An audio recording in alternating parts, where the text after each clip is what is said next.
Já, góðir hlustendur, velkomin að Rauða borðinu á þessu þriðjudagskvöldi í miðri kreppu eða í svona aðdragandanum á kreppunni.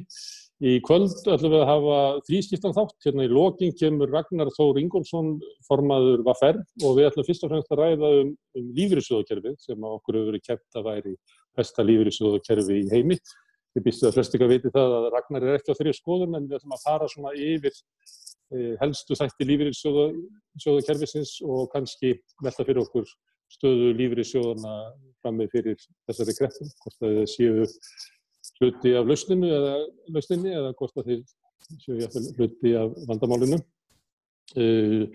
Áður en að því kemur þá talaði ég við Sævar Finnbogason, hann er formaður lýðræðisfélagsins Öldunar og við ætlum að ræða svona ýmis lýðræðismál, hvort að lýðræði sé svona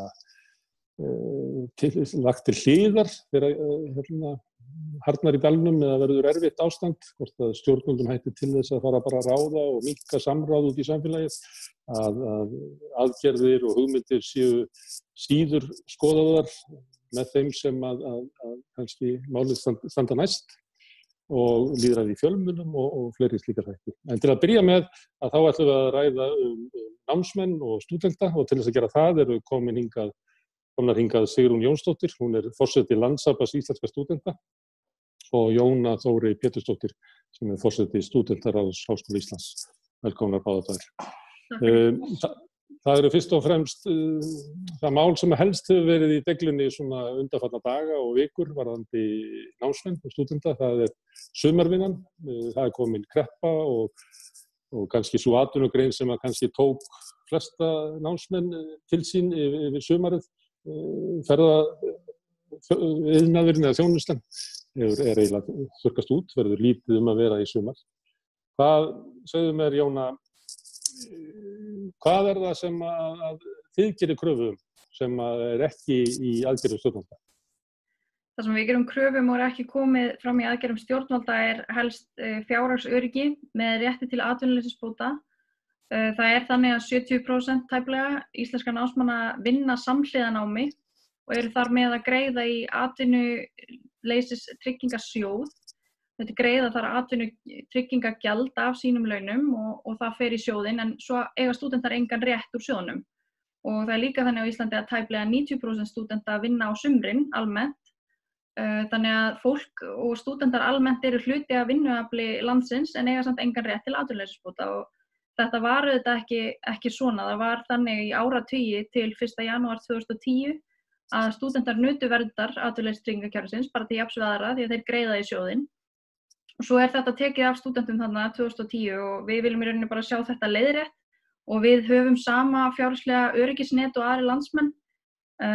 Þetta er svona það helsta sem hefur staðið út af milli okkar krafna og þeirra aðgerða sem að stjórnvöld hafa boðað.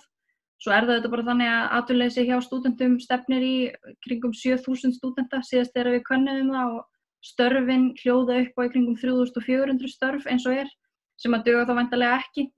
En við lítum þannig á bara að þetta helst líka í hendur. Það þýðir ekki annarkvort störf eða atvinnuleysisbætur, heldur þetta þarf að renna saman til þess að þeir stúdentar sem að komast ekki að í störfin hafi öryggisnet. Þannig að það er svona stærsta sem að stendur út af þarna hjá okkar mati. Sigrún, Ásmundur Einar Daðason, félagsmálaráðherra, hann var í Silfrinu á sunnudaginn og hann vildi ekki útvega námsfólki atvinnuleysisbætur, heldur bara búa til störf. Haldið að vera miklu betri leið. Hvað hefðu þið á móti því að hann myndi galdra 7.000–8.000 störf ristaði fram á erminni? Væri það ásættanlegt eða er krafan að fá atvinnuleysisbætur snýst það einhvern veginn að hafa svona meira frelsi hvað maður gerir eða hvað snýst?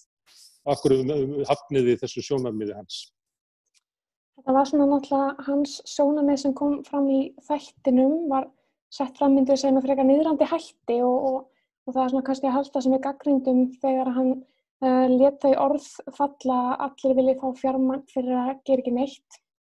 Og þetta er eins og Jóna kom inn á núna er að við höfum verið að tala fyrir því að skapa sumarstörf samhliða rétti til atvinnuleysisbóta.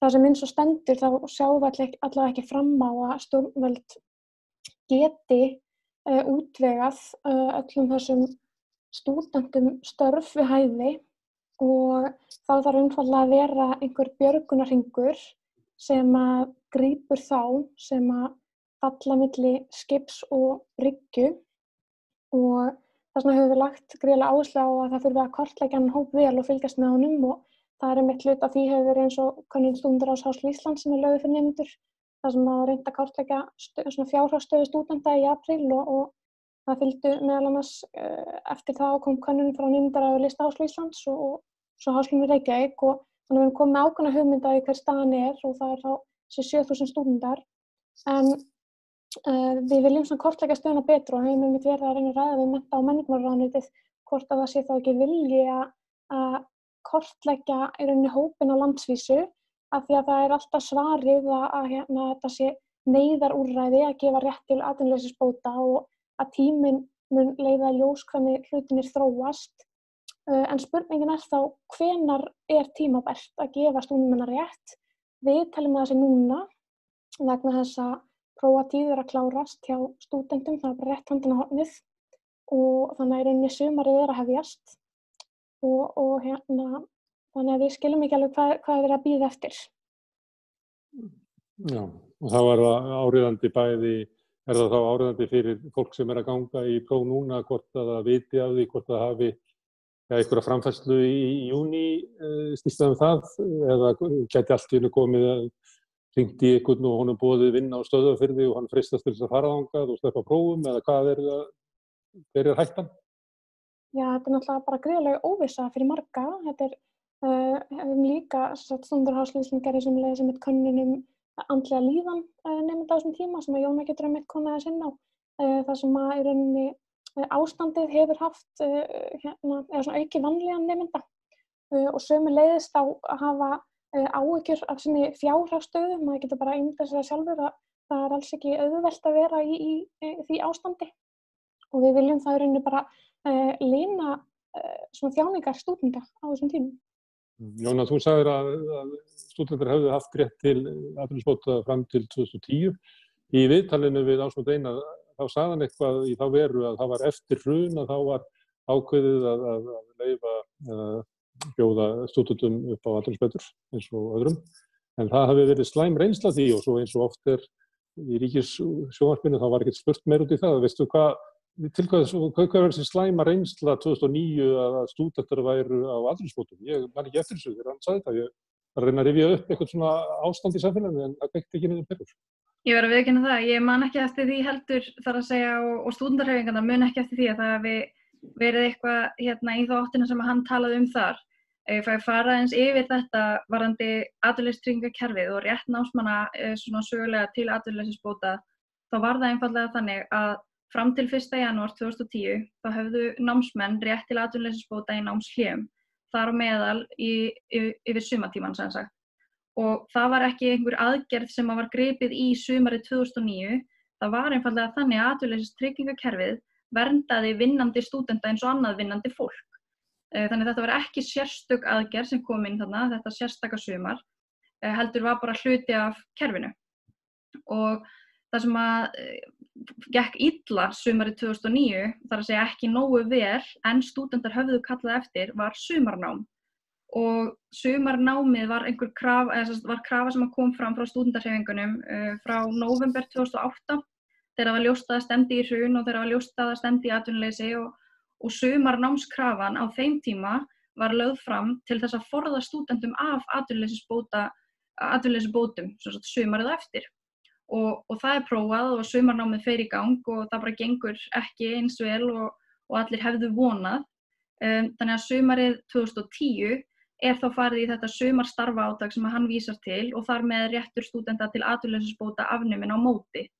Það komust auðvitað ekki allir að í þessi sumarstörf sem voru boðið upp á þarna 2010, rétt eins og við erum að benda á að mun gerast núna og við viljum að það sé gert betur við stúdenta núna og fjárhagsöryggisnetið sé í raun og veru tryggt, ekki að það verði eitthvað annarkvort eða og happa glappa hvort að fólk hafi framfærslu í sumar með störfunum eða ekki.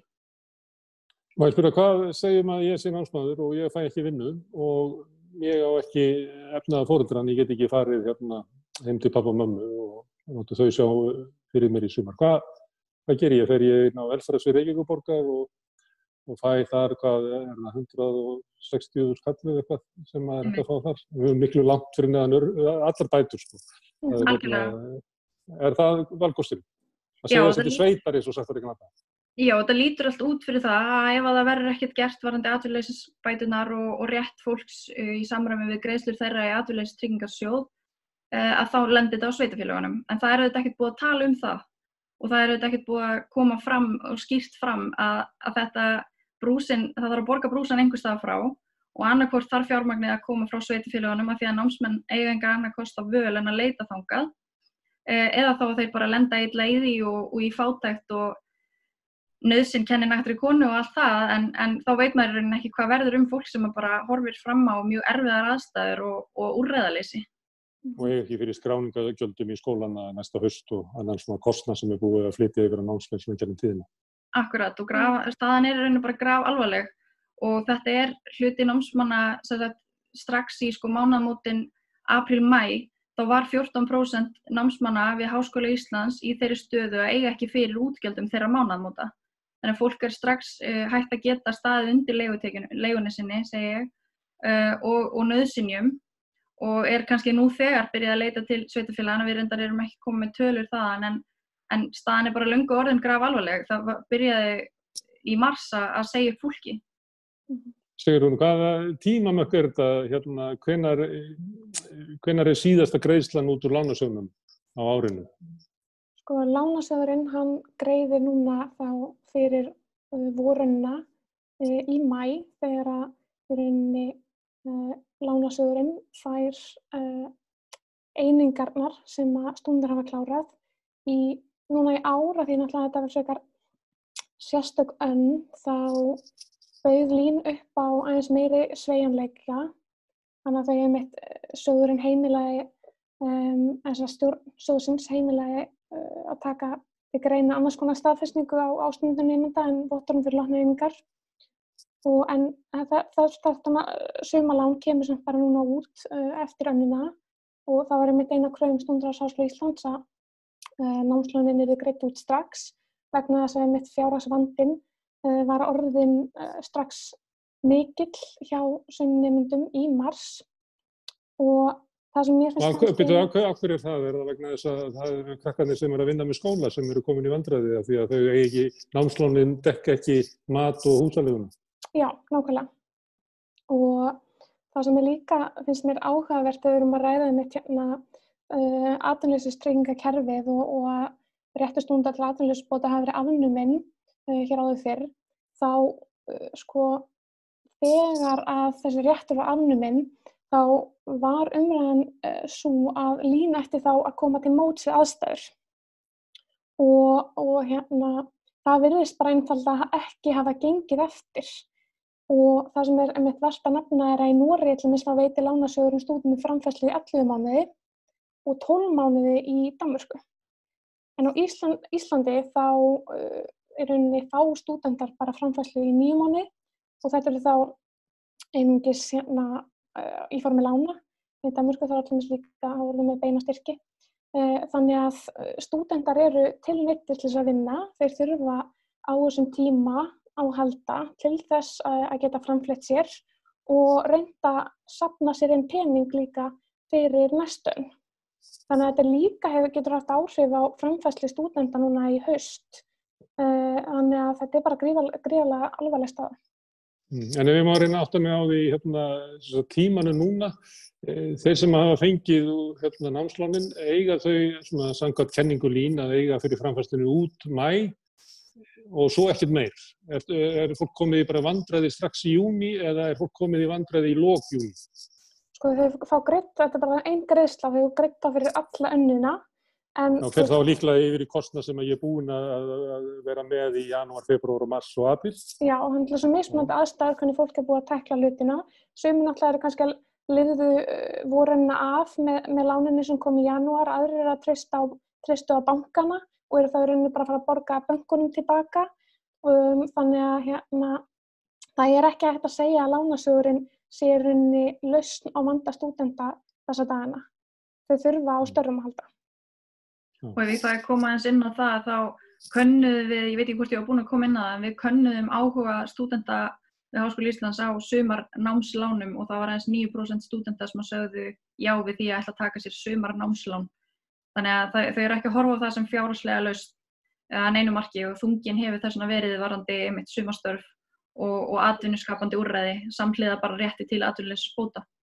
Þetta verður þá hlutfallið sem við getum reiknað með að myndu fara út í sumarnám ef það verður í boði. Það verður svona 7% af hópnum.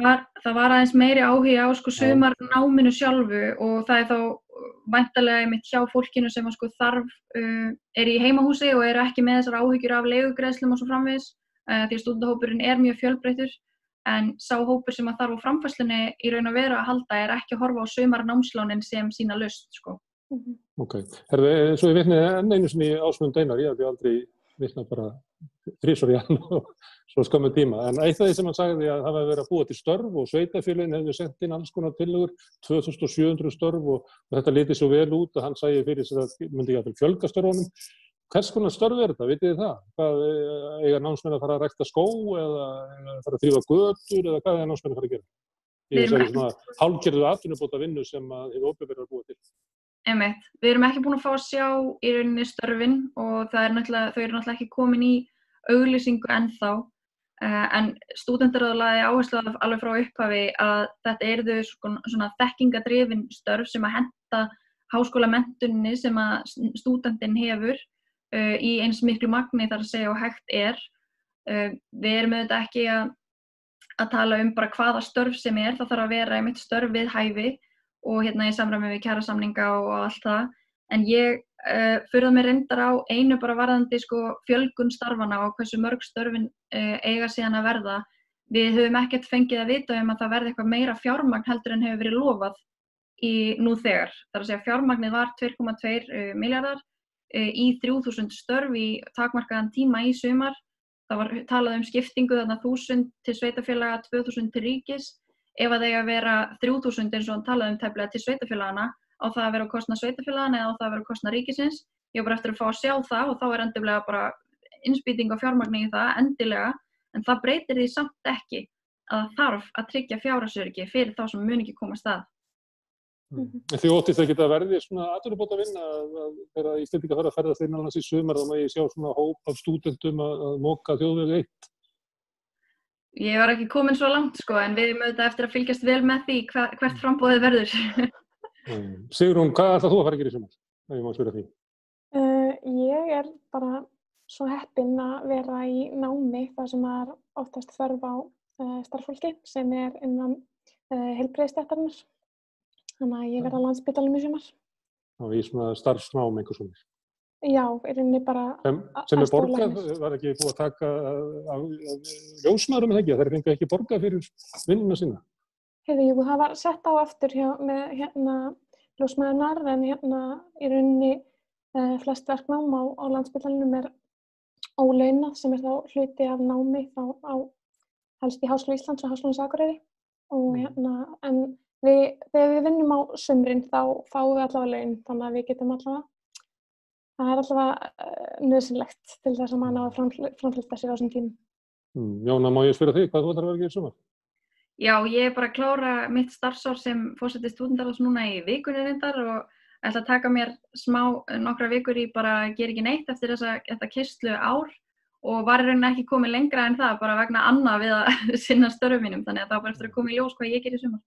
Og Röskva sem þið tilheyrið báðar, þið voru að vinna stóran sigur í svona vormánuðum.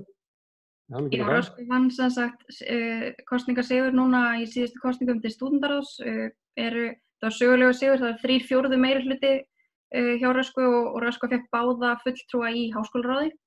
Hvað er að gerast? Það er að koma upp róta kynslóð eða eru stúdentar að gefast upp á nýfrjálsvíkinni og loforðum að markaðurinn muni bjarga öllum hlutum? Það er kannski, ég átta mig ekki almennilega á því hvað er að gerast en ég vil náttúrulega bara meina það að þetta er ánægja með störf forystu stúdentaráðs síðustu 30 ára sem hefur verið Röskva forysta hingað til. Ég þakka ykkur kærlega fyrir að kíkja hingað að rauðaborðinu. Ég lærði margt af ykkar að því að ræða við ykkur miklu meira heldur en ég lærði að því að hlusta á Ásmund Einar. Ég hvet Ríkisútvarpið til þess að fara við ykkur eins og hann. En nú ætla ég að skipta yfir í önnur mál. Sævar Finnbogason, hann formaður lýðræðisfélagsins Öldunar. Og hvað segirðu, Sævar, lýðræðissinnar, þetta ekki góður tími fyrir ykkur? Já, þú segir nokkuð. Sko, ég reyndar ekki formaður Öldunar. Við erum svo ofboðslega lýðræðislega, við erum ekki einu sinni með formann, sko.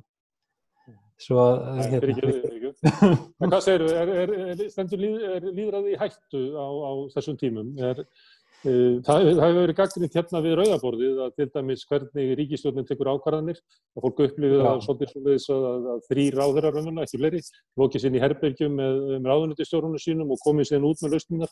Það vanti samráð, ég held að við tekið eftir í samfélaginu undan, að það vantar stórkost samráð við námsfólk í ákvörðunum það hvernig að mæta þeirra vanda og þar hvernig upplifir þú þessar ákvarðana ferli í stjórnvalda? Ég ofboðslega skeptískur á þessar vinnuaðferðir sem eru notaðar og ég held, sko, ég hef nú gagnrýnt þetta alveg frá því bara daginn sem að fyrsti stóri aðgerðapakkin var kynntur að mér líka ekki þessi vinnubrögð, sko, eins og þú ert að lýsa þessu, þetta svona, ég er farin að kalla þetta aðgerðapakka stjórnmál. Það sem að ríkisstjórnin einmitt vinnur svona bak við tjöldin að einhverju tillögugerð og svo stokkið til og þetta kynnt á einhverjum blaðamannafundum, kannski með glærukynningu eða einhverju slíku, svona bara eins og orðin hlutur og við vitum ekki nákvæmlega við hverjar haft samráð eða hversu mikið tillit tekið til allra sjónarmiða. Og þetta náttúrulega, þetta bara ofsalega vont á þessum tímum þegar við þurfum að reyna einhvern veginn að ná utan ástandið, að vera að afgreiða hlutina annars vegar í, sko, hlutinir eru afgreiðir með miklum hraði vegna þess að það búinn til þrýstingur með því að koma með hlutina svona seint fram og kynna það með þessum hætti sem gert og alltaf þetta gert bara rétt fyrir einhvað deadline. Þetta eru allt saman náttúrulega svona þekkt vinnubrögð úr svona playbookinu sem maður sletti aðeins. Og ég hef miklar efasemdir þetta og við sjáum líka hvað gerist þegar að stjórnmálamenn vinna svona. Hættan á því að það séu gerð einhver mistök. Guðrún Johnson herfræðingur sem býr í Bandaríkjunum, hún hefur gagnrýnt þetta á tvennum forsendum. Annars vegar hefur hann sagt að eftir 2008 þá hafi verið kallað að borðinu svona fólk með einhverja þekkingu á því sem var að gerast mjög víða. Það hafi verið svona dregina þekkinga í alls staðar úr samfélaginu sem hún saknar núna. Svo í öðru lagi þá voru gagnrýnt að hvernig þetta kynnt. Og ég held að hún hafi tekið dæmi af þríeykinu sem að kynna sóttvarnirnar. Þar þetta kynnt eins og almenningur sé sko gerandi. Það verið að reyna að fá almenning til að skilja hverju áhennir, hvað hann getur gert, hvers vegna það mikilvægt. Og hún hefur sagt að þetta eiginlega vantar í kynningar ríkisstjórnarinnar. Það sem að mann ekki kynnt þetta eins og maður sé svona þáttakandi í þessu. Sem að mér finnst skipta máli. Hvort að fólk sé ávarpað eins og að almenningur hafi völdin og þetta sé þeirra samfélag eða hvort að almenningur sé ávarpaður eins og hann sé að fá boð frá konginum eða guði. Já, en það náttúrulega svolítið það sem gerist þegar að vinnubrögðin eru á þennan veg. Þessi aðgerðapakka stjórnmál, þau fela það í sér. Þetta svona það sem við köllum í fræðunum áhorfendalýðræði. Almenningur í rauninni settur í hlutverk áhorfenda að einhverju atburðarás. Þetta í sjálfum sér ekkert nýtt. Þannig að við getum sko klappað fyrir sýningunni eða púað á listamennina og þetta bara leiðileg sýning og við erum ekki ánægð með það og eitthvað í þáveruna. En við erum ekki raunverulegi þáttakendur í ferlinu og það má kannski segja að þegar að þessi lýsing sem að þú nefndir þarna varðandi þríeykið og hvernig það hefur fjallað hlutina, hún á jafnvel ekki við vegna þess að þríeykið þarna ertu með sérfræðinga sem eru í rauninni bara að kynna hvernig getið þið farið að til þess að draga úr smithættu í samfélaginu. Stjórnmál eru bara allt annars konar hlutur. Þau snúast forgangsröðun, þau snúast sýn okkar á samfélagið, hvert á að stefna og svo framvegis. Og núna þegar við erum að horfa á þetta stórkostlega efnahagshrun sem að í rauninni er að gerast og hrínugjaldþrota og gríðarlegan fjölda fólks á atvinnuleysisskrá og svo framvegis, að þá auðvitað þarf að leysa bráðavanda og svo framvegis, en það þarf líka að velta því fyrir sér hvert ætlum við? Hvernig ætlum við að vinna okkur út úr þessu? Og það þarf að tala við þjóðina það. Það ekki nóg að tala bara við samtök atvinnulífsins og ASÍ. Varðandi við tölum handþvottinn, þessu við sem að muni vinna okkur út úr kreppinu og við þurfum að lifa af kreppuna. Það eiginlega mikilvægast sem að geti gerst er að við lifum af kreppuna. Þannig að ef ríkisstjórnin myndi ávarpa landslýð eins og þríeyki gerði, þá myndi það segja ef þú ert að klára nám í Háskóla Íslands og ert kvíðinn fyrir afkomunni í sumar, að þá boðið upp á að þú getur skoðað það að fara í sumarnám. Síðan getur þú skoðað þessa valkosti sem við erum búin að stilla upp á þessari síðu sumarstarf. Og ef þú finnur ekki þar, þá getur þú sótt atvinnuleysisbætur og vonir á öðrum pakkum. Það er engin hópur í samfélaginu sem að ríkisstjórnin hefur ávarpað með þessum hætti. Það voru öryrkjar og fleiri hópuðu eftir því að þeir eru sérstaklega ávarpaðir vegna aukins kostnaðar sem að þau eru þess valdandi og þau gátu ekki farið í búð og eitthvað fleira. Fólk sem var að vera í einangrun út af undirliggjandi sjúkdómum án þess að kannski hafa verið greind með COVID og öðru slíku. Það var ekki ávarpað, það var bent á það að hjálparstofnanir sem höfðu verið að gefa mat, höfðu lokað, þannig að fólk sem var háð því, kannski mjög fljótlega upp á mánaðamótum, að það var aldrei ávarpað og svo framvegis. Þannig að spurningin hver vandamálið er, þannig að það vandamálið sé kannski ekki bara það að ríkisstjórnin ávarpi einhverja hópa, heldur líka hlusti.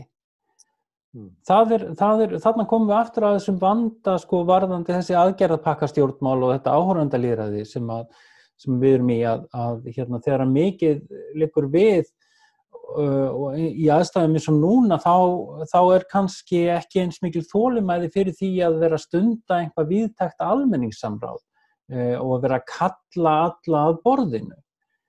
Og ég held að einmitt akkurat núna þá þurfum við að fara að gera það. Við þurfum að kalla fólk að borðinu vegna þess að öðruvísi heyrum við ekki þessi sjónarmið sem þú ert að tala Þannig að einhver getur sagt að lýðræðið er svo tímafrekt, við höfum ekki að þessu, þannig við hendur lýðræðinu og svo tökum við bara upp seinna.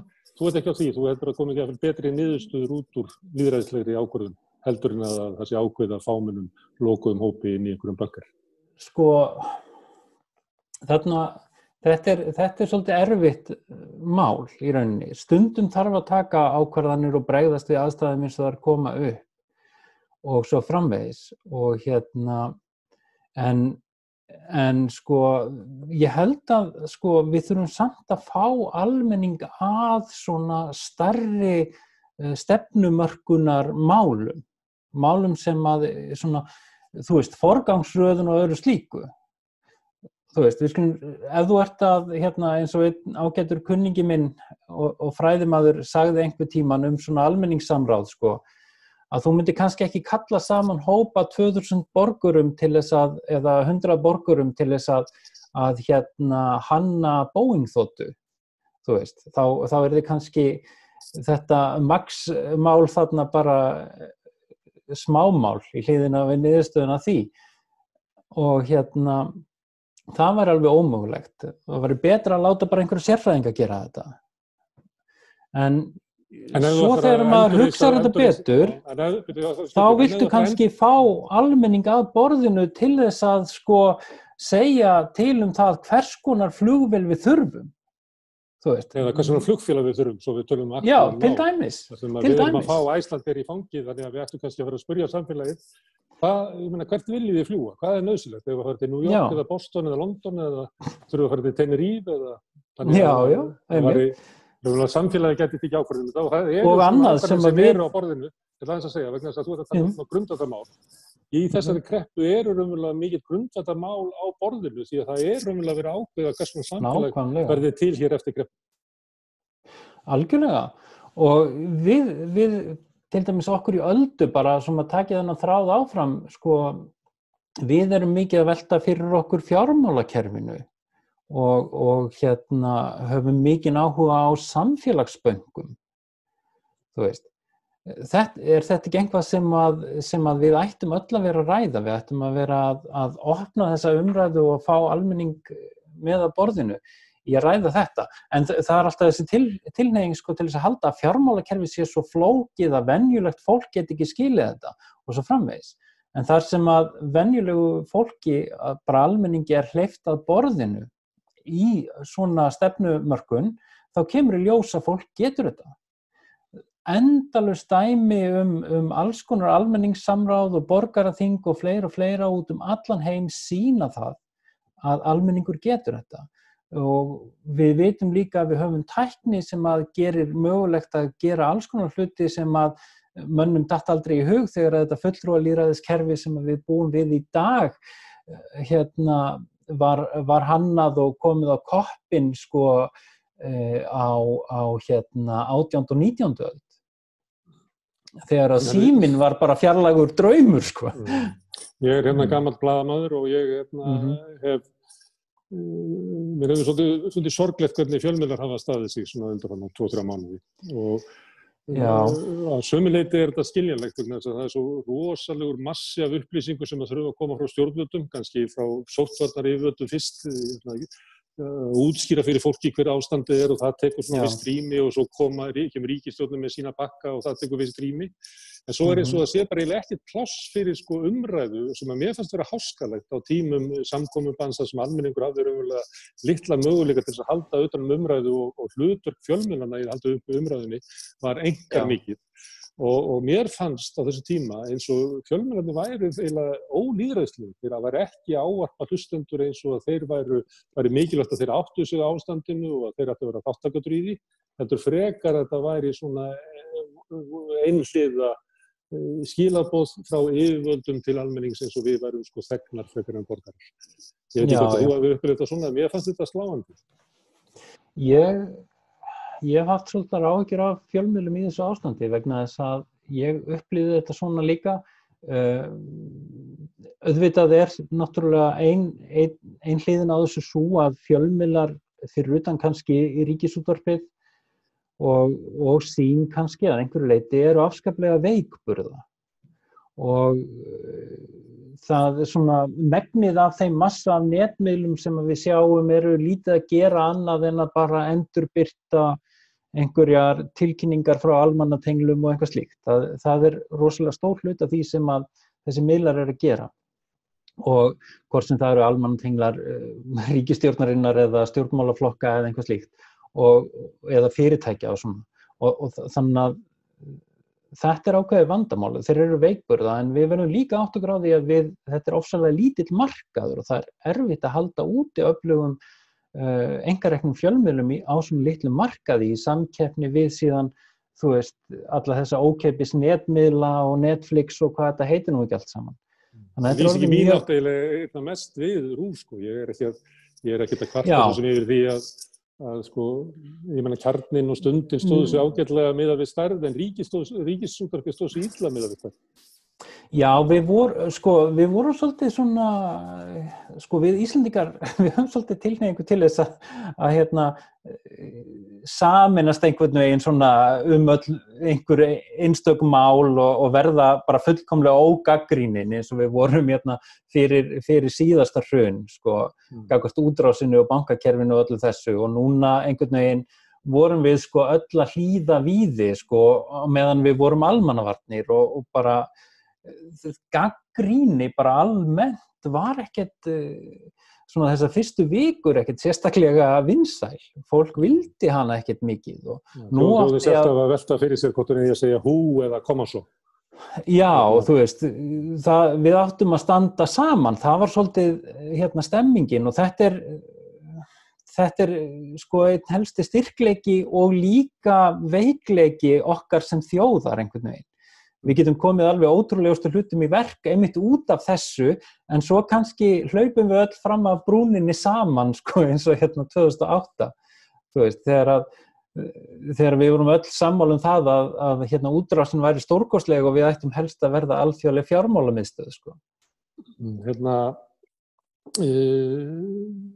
Þegar ungt fólk kemur í þennan þátt, sérstaklega fólk sem komst við svo ára á nýfrjálshyggjuárunum eins og maður segir, þá það tvennt sem kemur fram í þeirra frásögn sem bæði hættulegt raunverulega lýðræði. Annars verður það ólust upp við það að pólitísk þáttaka væri ekki góð, að stjórnmálin væri óhrein og verkalýðsbarátta væri óhrein, þannig væri fólk sem væri meira og minna ótað sínum dóta og svona þessi hugmyndum að einhver gæti unnið fyrir hagsmunum annarra var nýfrjálshyggja trúði ekki á það.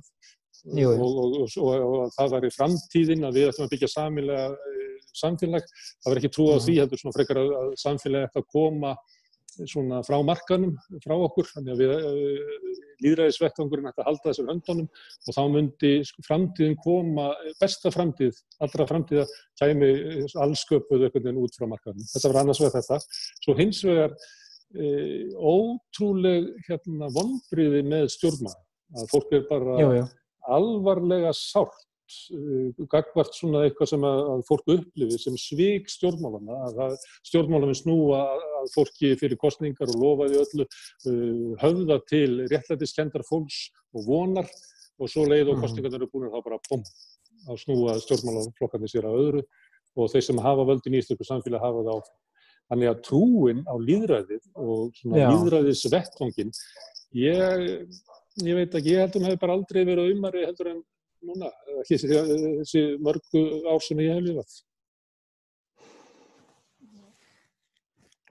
Það rosalega margt í þessu, Gunnar Smári. Þetta svona þáttur, sko, við höfum mjög stóra spurningar. Já, ég að veltaði fyrir mig, sko, hvaða leið best inn í þetta.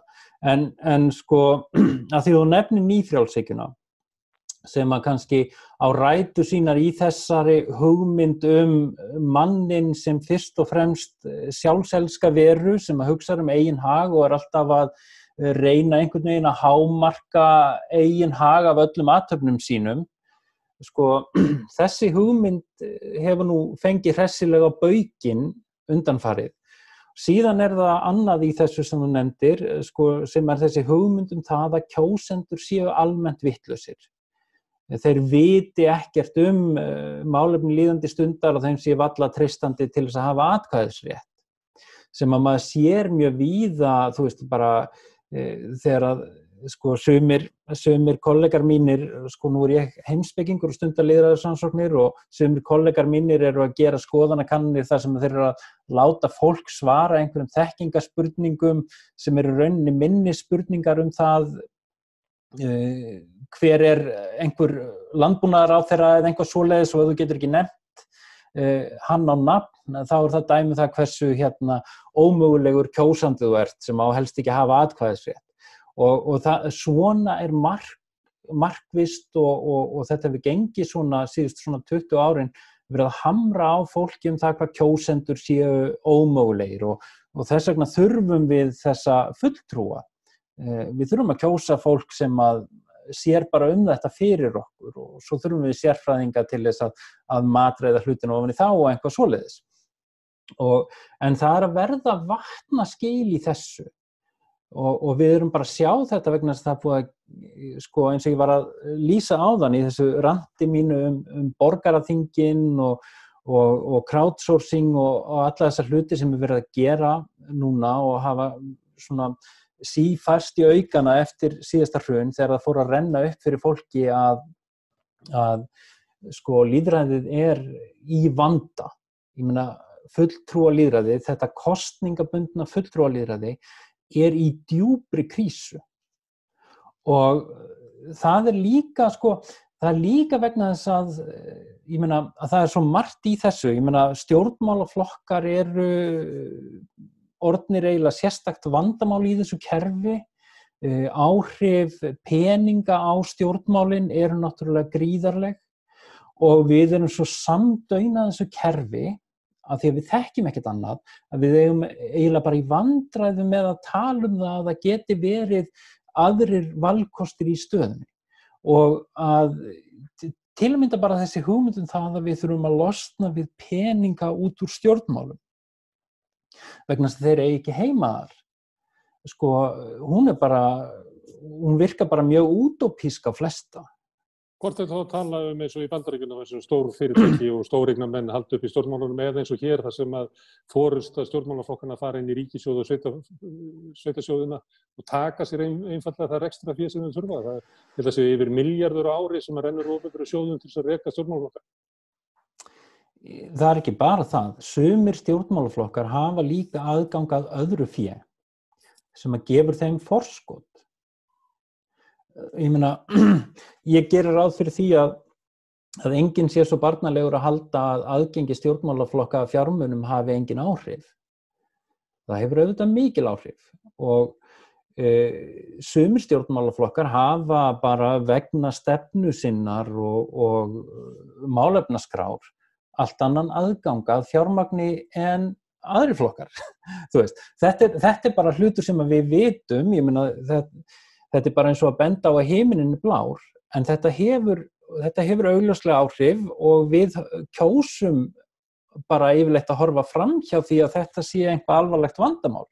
Við hljótum að geta laga þetta með einhverjum gagnsæisreglum og einhverju smá fiffi hér og þar þannig að við þurfum ekki að fara út í alvöru lýðræðisvæðingu samfélagsins sem að við virðumst alltaf vera einhvern veginn að reyna að forðast eða minnstakosti sko valdastéttin og þannig að það er svo rosalega margt í þessu sem þú sagðir áðan að við gætum haft bara heilan þátt það.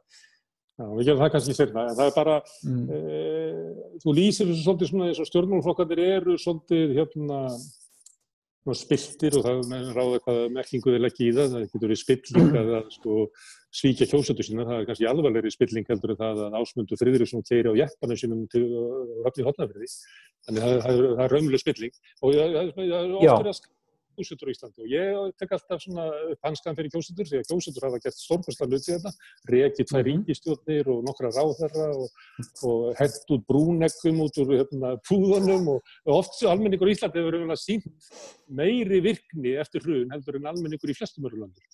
Og ég segi ofta á svona, ég meina hvað á kjósendur að gera? Hann kemur, þetta er ekki eins og þessi kræsi með hlaðborð sem hann valdi. Þetta er eins og bara allra versta morgunverðarhlaðborð á lélegasta gistiheimili á landinu, þar sem að þú lappar kannski að þú ert svangur og verður að taka skorpið bónusbrauð og harðan ost og lætur það hafa það frekar en drepast úr hungri. Það er ekki svo í kosningu sem fólk að velja sko allra besta kostin sem ég get ímyndað með. Fólk að kjósa bara að illskásta mörgum slæmum kostum. Og þá er það spurningin, hvernig ætlar að ná fram einhver raunverulegum breytingum ef að þetta er hlaðborðið sem við verðum alltaf að fara í gegnum, því að þú nærð ekki þínu breytingum nema flokkarnir og fulltrúarnir taki undir þær, því að það er alltaf, þeir eru alltaf á milli okkar og ákvarðana. Já, ég vil náttúrulega, sko, ég á eiginlega bara mjög erfitt með að svara þessari spurningu, sko. Vegna þess að ég vil meina það að við þurfum eiginlega að draga úr vægi stjórnmálaflokkana, sko. Þú veist, við erum með kerfi núna sem að gera það að verkum að sko, stjórnmálaflokkarnir sem eru fyrir á fleti eru alltaf í sterkastri stöðu. Ég meina, þeir hafa náttúrulega aðgang að fjármagninu frá hinu opinbera. Þeir eru líka með sko, stofnanastrúktúrin sem að gagnast við það að halda völdum og svo framvegis. Þannig að það er eitt í þessu. En varðandi það sem hún sagðir, og ég held að þetta sé mjög mikilvægur punktur sem við verðum bara að horfast í augu við og tengist því sem ég var að segja áðan, að sko, þú veist, og ég náttúrulega er heimspekingur, þannig ég þarf ekki alltaf að vera neitt rosalega praktískur. Og ég get bara benda á vandamálin eins og þau eru, þú veist, og stígið svolítið út fyrir raunveruleikann sem að við erum svona að glíma við frá degi til dag, sko. Já, hvað ætlaði ég aftur að fara að segja? Það vandamálið, hvernig maður þarf að ná fram breytingum í gegnum hálf ónýtt kerfi? Já, sko, ég meina, þetta er staða sem að er einhvern veginn, það er einhvern veginn sko ómögulegt að komast út úr henni. Þú veist, fólkið inn í þessum stofnunum er ekkert vont fólk. Þú veist, ég meina, ég er svona málkunnugur forsætisráðherranum og þetta er frábær kona. Og ég meina, þú varst að tala við hann Andrés sem að, labbaði út úr sko flokknum hennar. Og þetta er frábær náungi. Ljóngreindur og stálheiðarlegur og ég meina, þú veist, Alþingi er fullt af góðu fólki. Flokkarnir eru fullir af góðu fólki og ungt og efnilegt fólk kemur inn í þessa flokka. En við höfum vitað það í meira en öld að flokkar eru valdastofnanir sem breyta fólki og til þess að komast áfram inn í þessu kerfi að þá þarftu að aðlaga þig að kerfinu. Og þú veist, það er ekkert hver sem kemst áfram í stjórnmálum. Þú þarft að ná eyrum fólks, þú þarft að geta orðað hugsanir þinnar hratt og vel og skilmerkilega eða hafa aðgang og sambönd og svo framvegis. Og þannig að sko kerfið aðlagar okkur að sjálfum sér. Og við bara Robert Michaels sem var ítalsk-þýskur fræðimaður, hann rannsakaði þýska sósíaldemókrataflokkin í byrjun síðustu aldar og bara kortlagði hvernig þetta virkar. Þetta er kallað The Iron Law of Oligarchy. Og hann á endanum sagði hann að það var hægt að summera þessu upp svona, sko sem sagt valdspillir járnhnefi klíkuvæðingarinnar. Já, ég kalla þetta fáveldislögmálið. Þú veist, og hann vildi meina það, ég meina valdspillir og þar sem að bjúrókrasía verður til, þar verður til vald. Þú veist, þannig að þetta er ekki það að það sé einhvað að þessu fólki. Megnið af þessu er frábært fólk. Þú veist, og ég meina... Við erum bara að tala um stjórnmál, sko, við erum ekki að tala um sálarlíf fólks eða sálarheill. Nei, við erum stjórnmálum um félagshildir. Já, og við erum að tala um það að kerfið sjálft, að það setur fólki ákveðna skorður, það býr til ákveðna hvata fyrir ákveðna hegðun, sem að síðan raungerist í þessum stjórnmálum sem að við búum við og sitjum uppi með. Og síðan erum við öll áhorfendur að þessari sápuóperu og erum alltaf einhvern veginn í svona reactionary mode, þú veist, að rífast yfir einhverjum smámunum og einhverju sem að hvernig félagsmálaráðherra orðaði hlutina og einhver svona. Sævar, ég þakka fyrir spjallið að sinni, þú kemur ekki með seinna til okkar. Það hingað komin Ragnar Þór Ingólfsson og við ætlum að tala um lífeyrissjóðakerfið. Þannig að því að þú ert búin að vera að tala svolítið um flokkakerfið og ég veit að Ragnar er mikill aðdáandi flokkakerfisins, að það er að byrja að spyrja hann um það. Já, ég hlakka til að heyri Ragnari. Hvað segirðu Ragnar? Heldur að setja ná einhverju breytingum í gegnum þetta flokkakerfi sem að Sævar var að lýsa?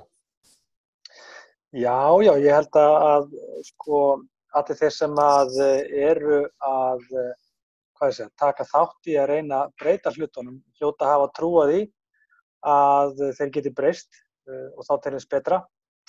Sama skapi hef ég trú á því að hægt sé að breyta lífeyrissjóðakerfinu og taka rauninni heildarendurskoðun á grunnframfærslukerfunum okkar, almannatryggingakerfinu og sameina í eitt gott sanngjarnt kerfi en ekki hanga á kerfi sem að mismunar tekjuhópum og samfélagshópum svo gróflega eins og til dæmis samspil almannatrygginga við lífeyrissjóðina að gera.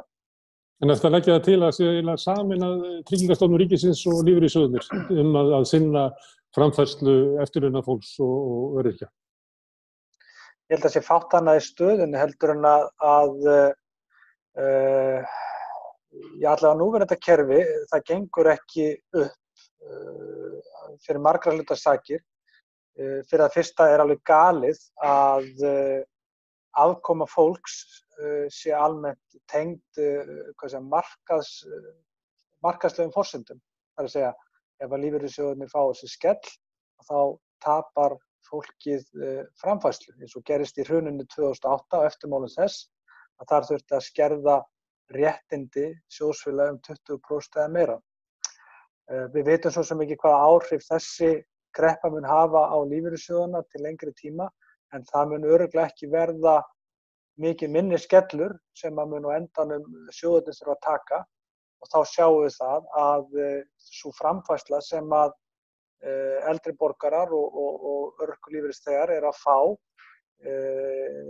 mun skerðast að einhverju leyti, og ég bara sé ekki hvernig það dæmi á að ganga upp í bland við það að hér verðlag farið á skrið. Hér krónan veikst 20% frá áramótum, og hvernig það geta gengið það reiknistæmi upp fyrir öryrkja og eldri borgara að verðlag hækki hér 20% á móti því að lífeyri mögulega skerðist.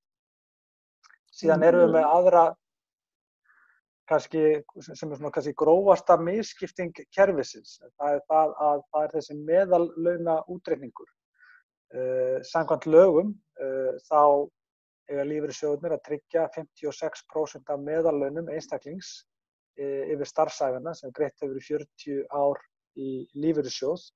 Þetta þýðir að bankastjórinn sem hafði ofurlaun alla sína starfsævi og gat eignast leikandi skuldlaust þak yfir höfuðið, það 56% af þessum ofurlaunum, á meðan láglaunakonan sem gat aldrei lifað af sínum og gat aldrei eignast neitt og jafnvel á leigumarkaði eða skuldar umtalsverðar fjárhæðir í sínu húsnæði, að hún fær 56% eða sama hlutfall og bankastjórinn af laununum sem hún gat aldrei lifað af.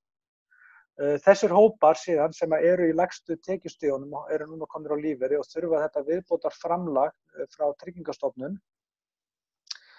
Þetta eru einmitt síðan hóparnir sem lenda hvað grimmilegast í skerðingum ásamt öryrkjum. Það að segja að hver króna skert annaðhvort aðra krónu eða 80 aura á krónu. Á meðan hálaunafólki, þeir sem hafa tryggt sér háan lífeyri, að þetta eru einstaklingarnir sem að í sjálfu sér fá verðbættan lífeyri, má segja, óskertan. Það að segja, það alltaf að tala verðtryggða lífeyri, hann ekki verðtur, hann verðbættur. Og verðbættur lífeyri hjá hátekjufólki sem að fá mikið út úr sjóðum, 5, 6, 7, 800.000 eða meira, að hann kemur inn bara verðbættur á fullu. Láglaunafólkið sem að hefur greitt í 40-50 ári í sjóðin og fær ekki framfærslu, fær ekki greiðslu sem dugar fyrir framfærslu og þarf viðbót frá Tryggingastofnun, að þar þessi verðbætta króna lendir í skerðingum. Þannig að það eiginlega sama hvernig þú lítur á kerfið, að þeir sem eru í lægstu tekjustigunum og þurft að hafa mest fyrir lífinu, þeim refsað hvað verst þegar kemur að því að taka út. Og þess vegna hef ég aldrei skilið til dæmis hvernig óskopunum vinstri flokkarnir eða vinstri armurinn í pólitíkinni og sem þess alþýðusambandið hefur getað varið þetta kerfi með svona miklum kjafti og klóm, sérstaklega út af þeim ójöfnuði sem að kerfið á sig. Þannig að þú ert að rekja til að svona grunnkerfið í samfélaginu sem að lífeyrissjóðirnir eru eiginlega að taka við af Tryggingastofnun núna á þessu tímabili, að það verði eins og almannatryggingakerfið, þannig að það fái allir bara jafnt út, að það sé ekki verið að framlengja tekju misskiptinguna sem á launamarkaði, að henni sé ekki fleytt út á efri ári. Já, ég að leggja það til, vegna þess að... Svo gæti komið ofan á það einhver svona séreignarsjóður þar sem að fólk má náttúrulega spara til efri árana, þú ert ekki að banna það. Já, ef það efnaði að spara, þá enginn sem getur bannað það. En grunnkerfið sé að eitt gildi fyrir alla, að sá sem 70, sá sem 80, að fá allir það sama út úr grunnkerfi samfélagsins. Já, og svo framfærsla skuli þá vera með öllu óskerðanleg, og það náttúrulega algjörlega óverjandi að þeir sem geta ekki lifað af þessari framfærslu sem þau þó fá, að þeim skuli vera refsað fyrir það að reyna að veita sér lífsbjörg með því að skrapa sér einhverjar auka krónur með auka vinnu. þetta einfaldlega algjörlega galið fyrirkomulag og svo ómannulegt og ósanngjarnt að það næri ekki nokkur tali. Það sem að... Nú ætla ég að spyrja eins og nýfrjálshyggjumaður, hver á að borga fyrir þetta? Það þarf í sjálfu sér enginn að borga fyrir. Þetta bara spurning hvernig þú setur upp kerfin. Það engin kerfi fullkomin. Það alltaf einhverju sem að borga meira, borga minna. Hvernig með skattkerfi okkar? Er ekki hugsunin þar að þú borgar sama hlutfall í skatt, hvað sem við sett með 200, 300, 400.000 eitthvað slíkt, en þið hafið aðgang að sömu grunnþjónustu. Einn fátæki fær jafn stórt sjúkrarúm og hinn ríki. Já. Sama sjúkrarúmið og jafnvel liggur við hliðin á ríka bankastjórnum. Þannig að þú vilt draga raunverulega lífeyrissjóðakerfið út af markaðnum inn í almannatryggingakerfið. Að sjálfsögðu væri það eina vitið vegna þess að sko sem hálaunamaður að þá myndi ég náttúrulega vilja hafa kerfið eins og það er, en það þarf ekki að heldur vera slæmt sko fyrir þá sem að hafa hærri tekjur. Það mætti trappa niður iðgjaldið sem núna 15,5%, töluvert niður til þess að gera kerfið að svona blöndu af sjóðsöfnun og gegnumstreymi.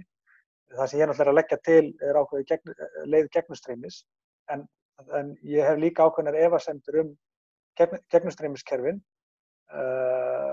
en ég finnst þau þó skárri heldur en sjóðsöfnunarkerfin. Og einmitt eins og við horfum upp á núna að hvernig fjármagnið, þetta gríðarlega fjármagn sem við safnast upp, hvernig það hefur og nánast að vinna gegn hagsmunum heildarinnar. Þegar þú ert sjóðsfélagi, þá ertu sjóðsfélagi í, þú ert heppinn í 60-70 ár. Þú ert á vinnumarkaði í 50 og svo ert heppinn ertu á ellilífeyri í 10, 15, 20 ár eftir það. Þannig að sem sjóðsfélagi ertu lengst allan tíman á vinnumarkaðin og eins og til dæmis lífeyrissjóðir sem stærstu eigendur, stærstu skráðra fyrirtæki á Íslandi og meðal annars Icelandair, að þar ættu þeir að hafa ráðandi ítök í félaginu sem að nú aftur er að þurrka út áratuga hagsmunabaráttu launafólks og klárlega að fara gegn öllum þeim gildum sem að við í verkalýðshreyfingunni stöndum fyrir og meðal annars eru önnur fyrirtæki líka sem eru jafnvel í meirihlutaeigu lífeyrissjóða, okkar fólksins, sem að vilja fara þá leið, fara þessa alþjóðavæðingar leið, þar sem að lægsta gildið kjör skal ganga yfir allan íslenska vinnumarkað með tilheyrandi afsali á réttindum, afsali á orlofi mögulega. Það verður allt reynt. Kreppa núna og niðursveiflan, hún er alveg, hún er olía á eld fyrirtækjaræðisins og stórfyrirtækja að halda áfram að þrýsta niður launakostnaði til þess að geta grætt meira. Ætla að fara þarna fram á að fulltrúar fyrirtækjaeigenda og fjármagnseigenda fari út úr stjórnum lífeyrissjóðanna? Að sjálfsögðu. Þetta er algjör grundvallar krafa. Og kannski verkalýðshreyfingin líka. Sjóðsfélagar eru fólkið í landinu og þeim á að vera treyst að kjósa stjórnir lífeyrissjóðanna sjálfir. Þó svo að ég myndi vilja leggja niður kerfið í núverandi mynd, að ef okkur er treystan til þess að kjósa til Alþingis og velja fólki sem að stjórna hér landinu og bera ábyrgð á hagkerfinu með við erum að og bera ábyrgð á því öllu saman, að okkur skuli ekki vera treystandi til þess að kjósa stjórnir lífeyrissjóða er náttúrulega bara svona brosleg rök í besta falli.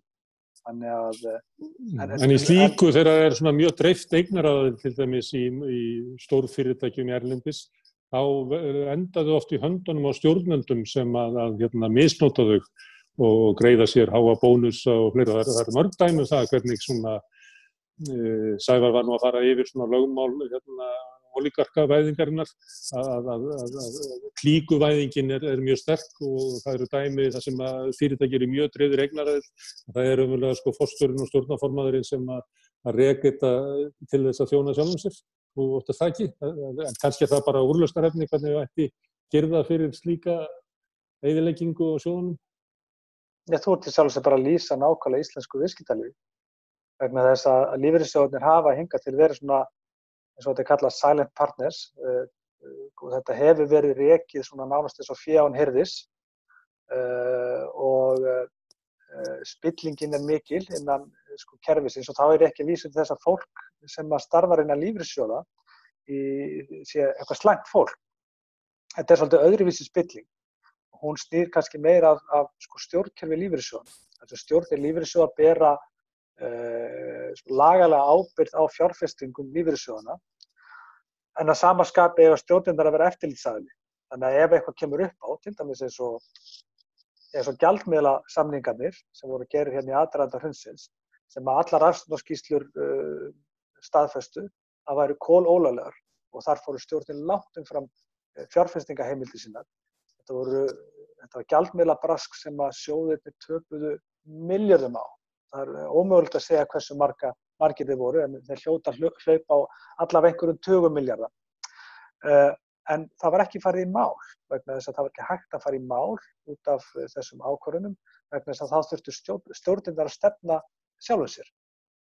Tökum til dæmis nýlegt mál, Bakkavaramálið, þar sem allt bendir til þess að Bakkavarabræður hafi setið báðum megin borðsins við kaup og sölu á bréfum í Bakkavar 2015.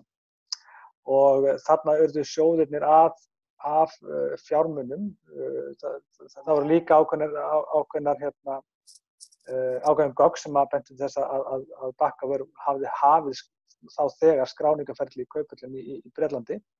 Þannig að einhverjum hluta vegna voru hlutirnir seldir á langt undir verði, og þetta munaði einhverju 50 til 60 milljörðum sem að Landsbankinn og lífeyrissjóðirnir urðu að. Þannig að þarna hefði verið kjörið tækifæri til þess að fara í einhverja almenna rannsókn á því hvort að þarna hafi verið stærsta fjársvikamál Íslandssögunnar einstaka að ræða eða ekki. En tendansins að hjá stjórnendur sjóðanna og yfirboðurum hans, Landssambandi lífeyrissjóða og Alþýðusambandinu, að sópa öllum svona málum undir teppi. Vegna þess að, eins og ég sagði áðan, stjórnendur þurfa að stefna sjálfum sér, vegna þess að þau eru bæði eftirlitsaðili og ábyrgðaraðili fyrir fjárfestingar til þess að hægt sé að ganga á stjórnendatryggingar. Þetta algjörlega galið fyrirkomið. Síðan það þannig að þegar þú ert að stýra svona stórum sjóði, svona risastór, að því miður þá hefur svona hugsunarhátturinn verið svolítið fé án hirðis, og hvatinn þá frekar til þess að breiða yfir mistök, rangar ákvarðanir og beinlínis mögulega glæpsamlegt athæfi sem að jafnvel hefði verið stundað gagnvart sjóðunum, að hvatinn til þess að breiða yfir hlutana miklu, miklu meiri heldur en að skoða og rannsaka. Og ég get nefnt fleiri mál, KPMG. Af hverju óskopunum fóru ekki lífeyrissjóðir í mál við endurskoðendur Kaupþings á sínum tíma, sem að kvittuðu upp á það að bankinn væri vel rekstrarhæfur 2006, 2007 og 2008. Ég meina, þetta algjörlega galið. Lífeyrissjóðir fóru engin mál, þrátt fyrir það að hér hafi menn verið dæmdir fyrir stærstu og umfangsmestu og alvarlegustu markaðsmisnotkunar mál Íslandssögunnar, sem endaði síðan með einu stærsta gjaldþroti alheimssögunnar sem var fall Kaupþings. Þannig að sjóðirnir hafi til dæmis ekki leitað réttar síns gagnvart bæði stjórnendum þarna og öðrum í eftirmálum hrunsins, náttúrulega eða kannski undirstrikar það sér að segja, þessi svona djúpa spilling sem að felst í umboðssvikum stjórnarmanna í lífeyrissjóðum með því að sinna ekki eftirlitsskyldum sínum og ganga á eftir grunsamlegum hlutum sem að kunna að koma upp og hafa komið upp margoft. Ég má reyna að draga saman svona atriði. Það í fyrsta sem þú nefndir var að fólk greiði inn með skatti eða iðgjöldum eða eitthvað svona. Það víða heim skattur sem rennur til eftirlauna sérmerktur, sem svona velferðarskattur eitthvað svona. Það sé greitt inn sem hlutfall af launum, en allir fá það sama út. Það bara, þú ert á launum, þú ert á 75 ára og þú ert bara 75 ára á launum og það fá allir það sama, endur framlag allra það sama. það ein regla. Þú ert með svona afnema braskvæðinguna að fyrirtækja eigendur og fjármagnseigendur fara út úr stjórnunum. Þú nefnir líka svona ríki í ríkinu, þar sem að lífeyrissjóðirnir bara vella áfram og þurfa ekki að svara neinum, ekki félögum sínum, ber ekki ábyrgð á því og horfa yfir mistök sem að stjórnarmennirnir gera. Þú nefndir áðan að það þyrfti ekki að rukka svona há iðgjöld til þess að láta þetta kerfi sem að þú vilt láta koma í staðinn, láta það virka. Þýðir það þá ef ég á launamarkaði, segjum 30 fjölskyldufaðir, að ég þurfi ekki að borga 15,5% af launum mínum í iðgjöld til lífeyrissjóðanna, heldur kæmist ég af með kannski, hvað segir þið, 10%, 12%, 8%? 7-8% mögulega. Þannig þú ert að hækka launin mínum 10%? Mögulega, þú ert að borga 15,5 sem svona skildu iðgjaldið, 12% lögu samkvæmt, 3,5 var samið 2015, ekki komið í lög.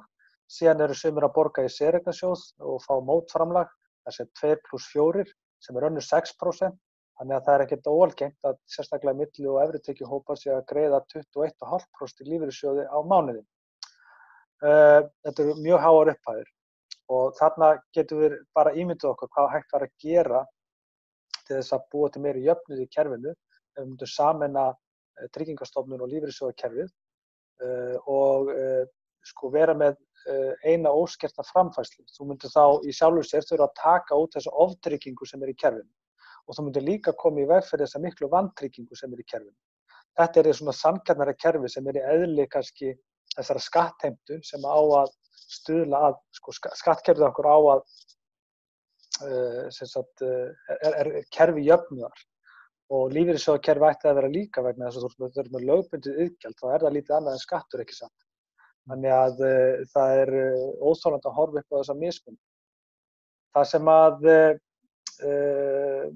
myndi fást líka með þessu væri þá kannski meiri sátt kerfi líka. Mismunin hún svo djúp að þetta svolítið langt mál að tala við erum með kvennastéttir til dæmis sem að hafa kannski verið heimavinnandi eða í hlutastörfum eða slíkt og þær til dæmis eru mjög hlunnfardar inn í kerfinu. Sérstaklega þegar kemur að skerðingum að geta ekki framflað sér neitt aukalega heldur en að fá. Síðan erum við með líka stéttir sem að hafa ekki eins háan lífaldur. Sjóðirnir eru svo mismunandi að þú getur verið með sjóðir sem eru með til dæmis hátt hlutfall af konum gefa mögulega lægri réttindi þar sem lífaldur kvenna hærri en karla heldur en einhverju aðri sjóðir. Svo ertu með sjóðir þar sem eru kannski iðnaðarmannasjóðir eða verkamannasjóðir þar sem að menn eru bara of slitnir til þess að geta nýtt réttindi sín til lengri tíma. Þannig að þetta svona, og mér finnst það líka vera svolítið atriði að ef að við borgum í lífeyrissjóð, tveir félagar, ég og Gunnar Smári sem að förum að vinna 17 ára gamlir, borgum í einhvern sjóðin, við getum verið að fá allt önnur réttindi fyrir 10.000 Þó svo borgað sömu upp að þín. Já, þó svo. Öðruvísi fjárfestingarstefna og einn tapaði rosalega miklu á stók og annað eitt. Og sér líka aldurssamsetning og örorkubyrði, hún getur verið mjög mismunandi eftir sjóðum. Og það, sú innbyggða mismunur skuli vera einhvern veginn inngrafin í sjóðan út frá starfsstéttum. Og svo ertu með opinberu sjóðana, eins og til dæmis B-deildina í LSR, þar sem að þú ert rauninni með tryggingu fyrir lífeyri verðtryggðan.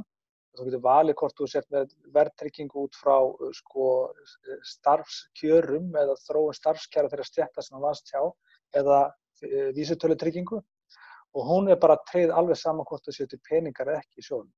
Þannig að þú ert með mismunun, kerfið bara ein stór mismunun.